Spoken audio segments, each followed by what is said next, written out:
What's going on, everybody? Good afternoon. Happy Wednesday. Holy cow. This week is flying by. I don't know about y'all, but it's going by fast. Let me just check something real quick and then we will get started. If you are watching me live, let me know in the comments. Um, if you are watching this on replay, let me know in the comments as well. I definitely want to know where you're from and you know let's be interactive. I definitely want to know where you're from and what you're doing. So let me know how I can help.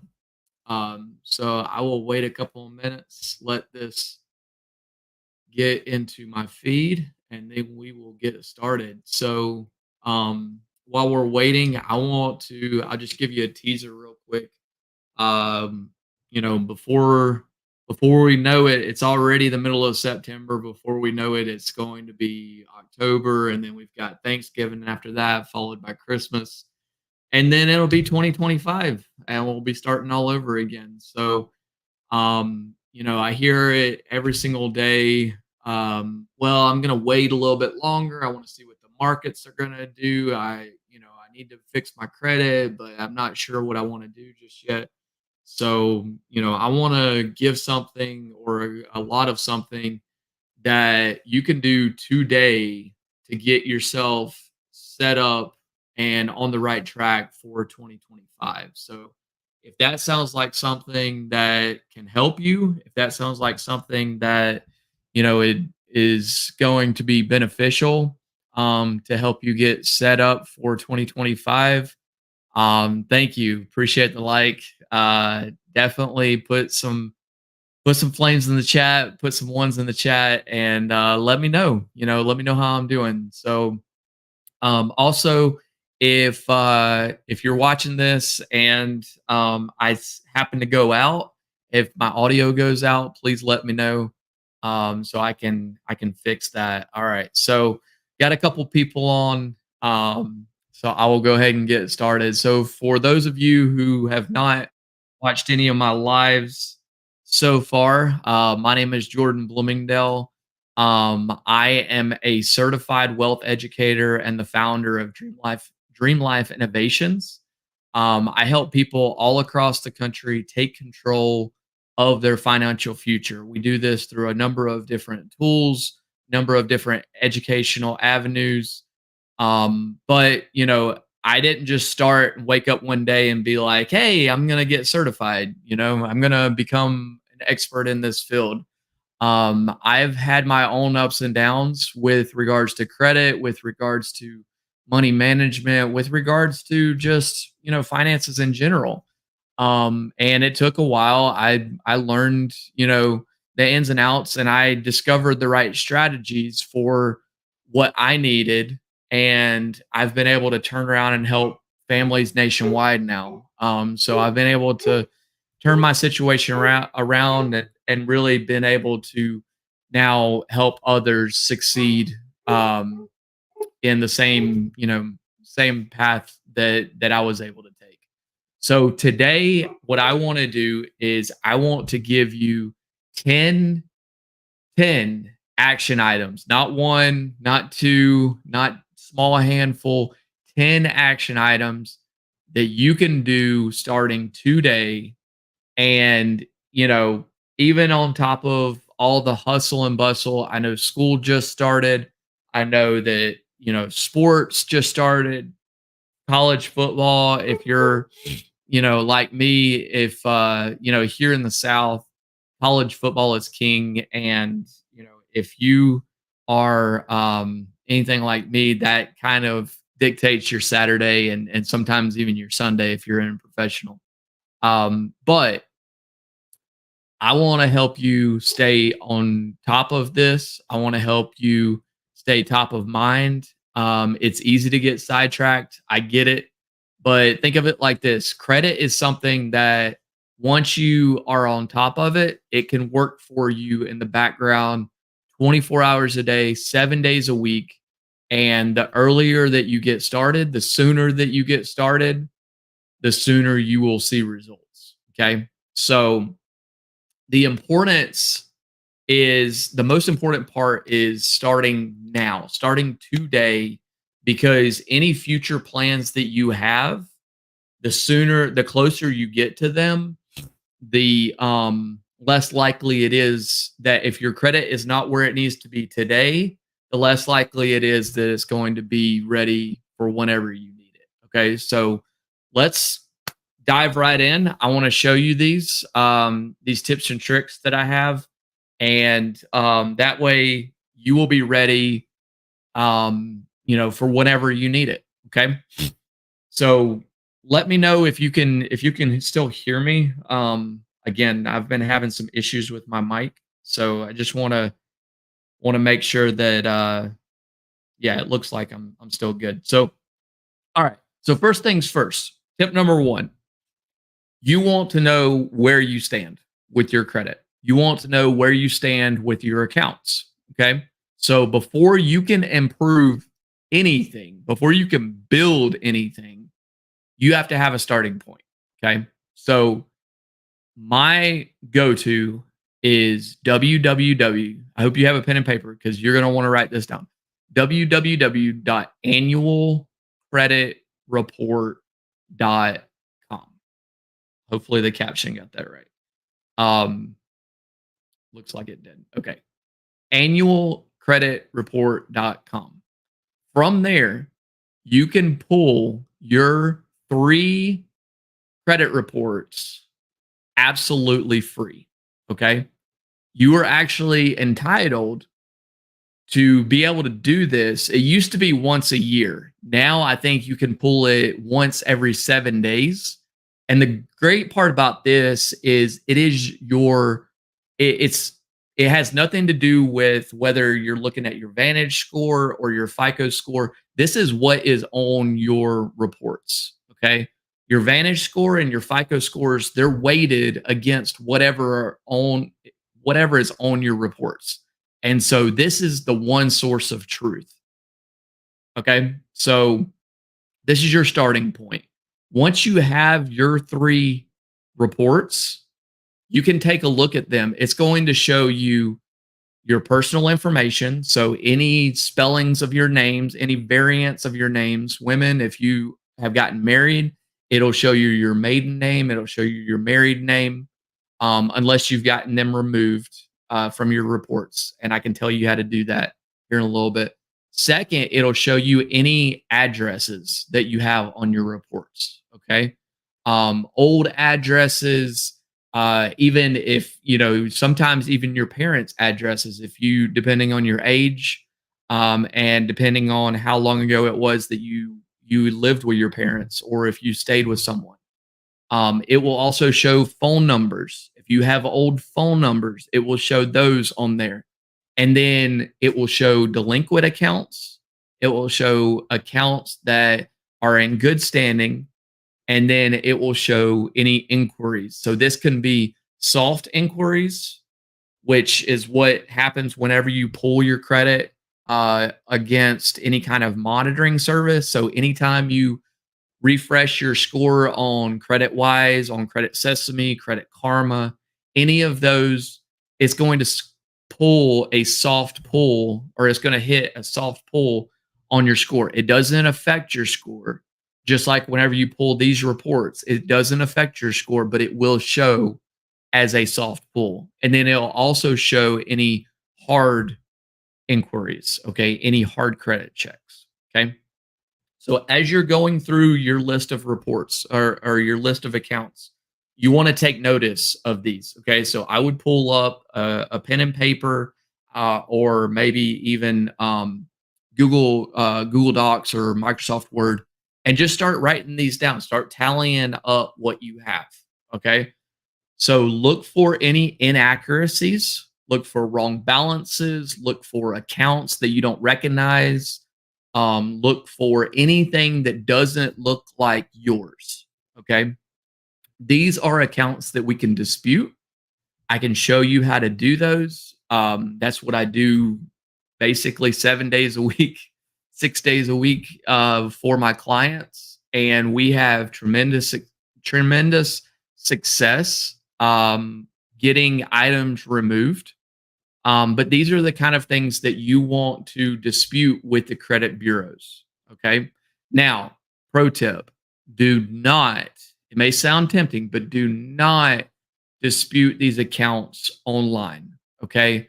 Whether it be through a credit monitoring service like Credit Karma or Ultra Score or Smart Credit or any of those, please do not dispute those. Additionally, do not dispute them through your credit card companies. It may seem easy, it may seem effortless. Just please do not do it. They are not your friends. They do not have your best interest in mind. And a lot of times, if you do these disputes online and you turn around and they come back as verified, you are stuck with them. Whether they are yours or not does not matter. Okay. Okay. So, tip number one, pull your credit reports, annualcreditreport.com. Tip number two, dispute any errors, any inaccuracies, anything that looks wrong on your credit reports. I can show you how to do that. Tip number three, payment history.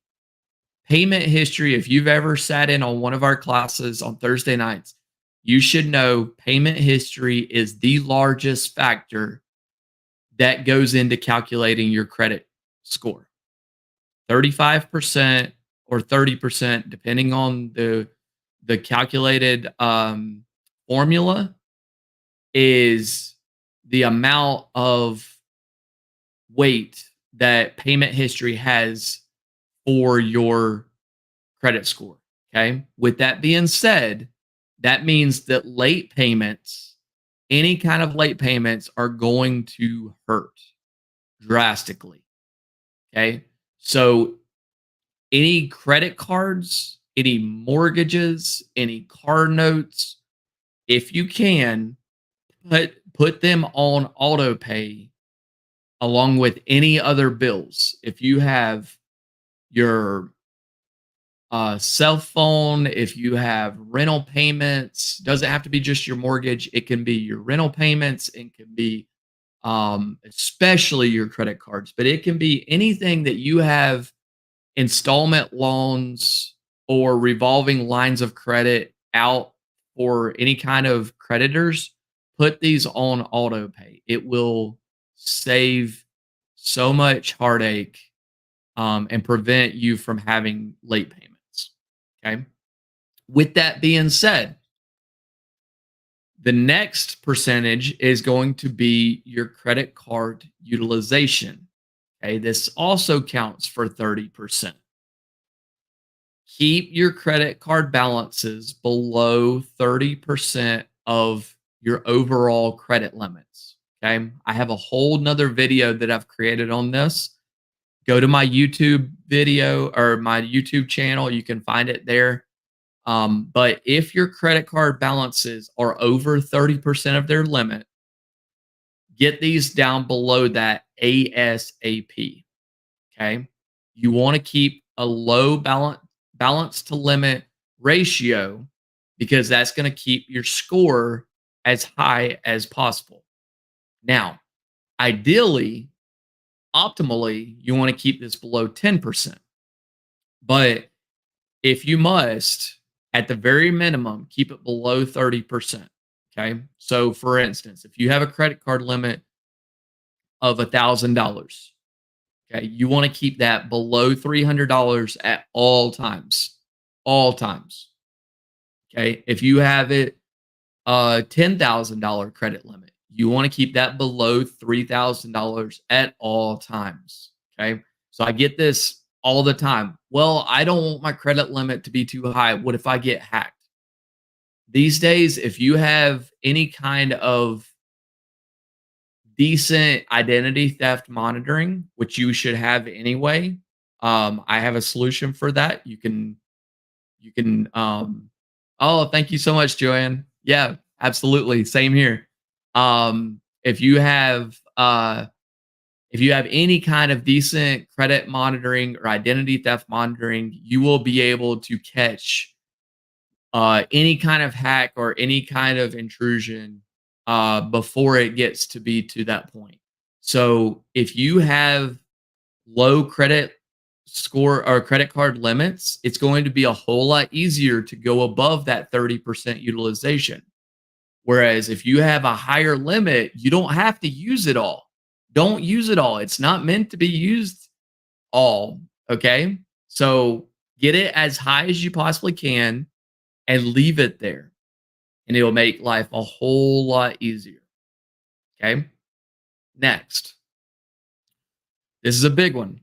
Hope you're writing this down. When it comes to your credit cards, again, just like with the 30% credit utilization rate, the balance reported to the credit bureaus is the one on your statement date, not your due date. I said that extremely slow so that you can write this down. Pay attention to your statement date, not necessarily your due date. Your statement date is going to come before your due date. Okay, so try to pay down your balance before the statement is generated. Okay, hope you got that. When it comes to credit cards, the balance reported to the credit bureaus is the one on your statement date, not on your due date. Okay. Additionally, another pro tip, hope you're writing this down. Take the 30 days from the due date to the following due date. Okay. That's on your bill and divide that in half. Pay half of it in the middle of the month and then pay the other right before the statement date. Not only will you now have your minimum covered, but you will also save on interest because interest accumulates daily. Okay. As soon as you make your payment and as soon as that next cycle starts, if you have any kind of balance that revolves and goes into the next month, it's going to start accumulating interest that very next day, moving towards the following due date. Okay. All right. Next, if you've been a good customer, meaning you've paid your bills on time for the most part, you're using the credit card here and there, you're being a good customer. Don't uh, shy away from requesting a credit limit increase. This can lower your credit utilization and it can boost your score. Now, with that being said, be conscientious and be disciplined with your spending. If you have $1,000 credit limit and you ask for a $1,500 credit limit, that does not give you $500 of free money to play around with. Okay. Just be mindful and, you know, let it be what it is. Um, and just, go with it as you are. But ask for a credit limit. Don't shy away from asking for a credit limit increase. Okay.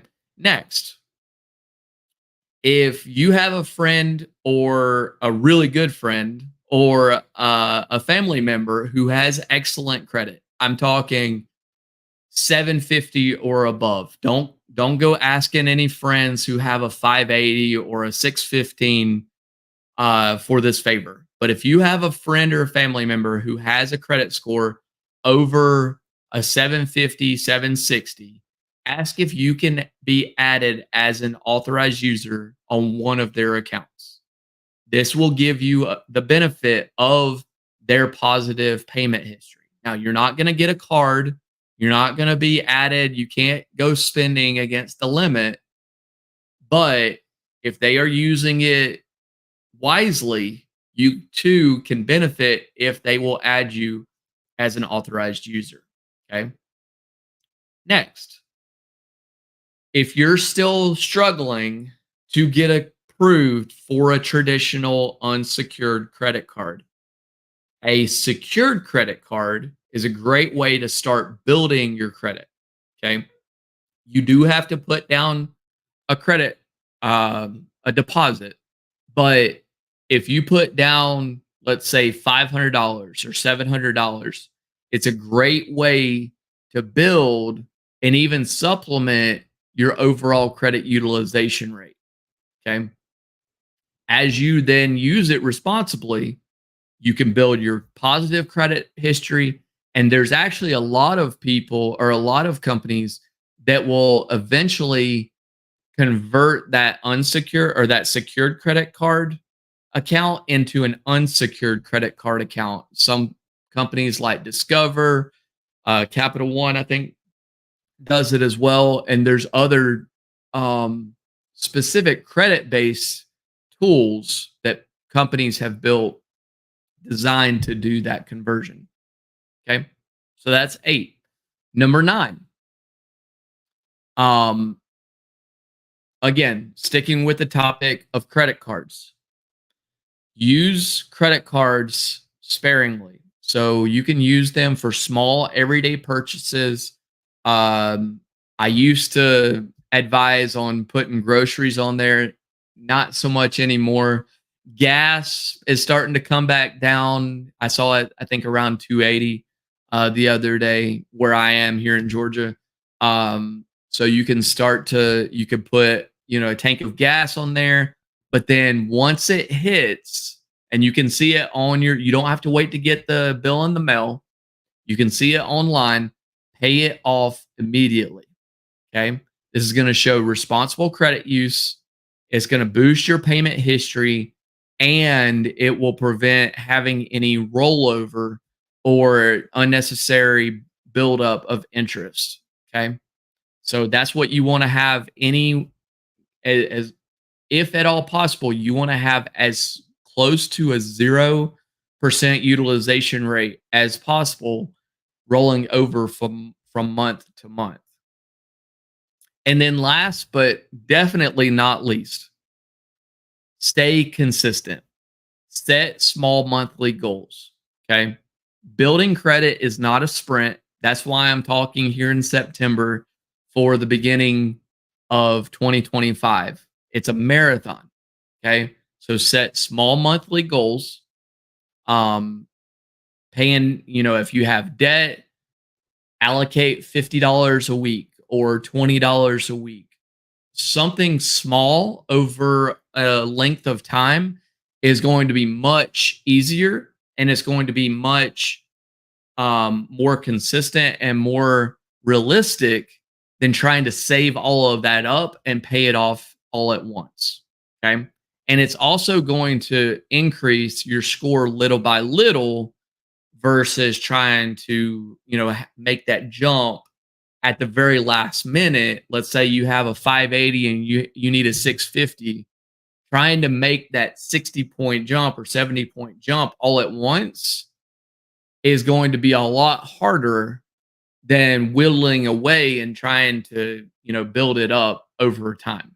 Okay. So consistency will add up in a big way week over week, month over month, year over year.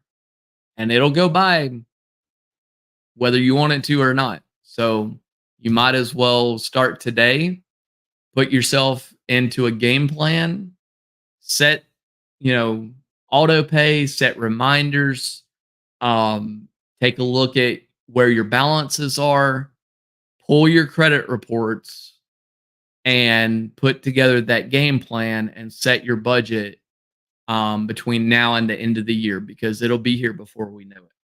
So I hope that was helpful.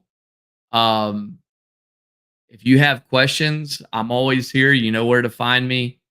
And again, I really wish everyone the best of luck. Here's to everyone's 2025 financial goals. And yeah, let's kill it. So I hope y'all have a great evening, and I will talk to you soon.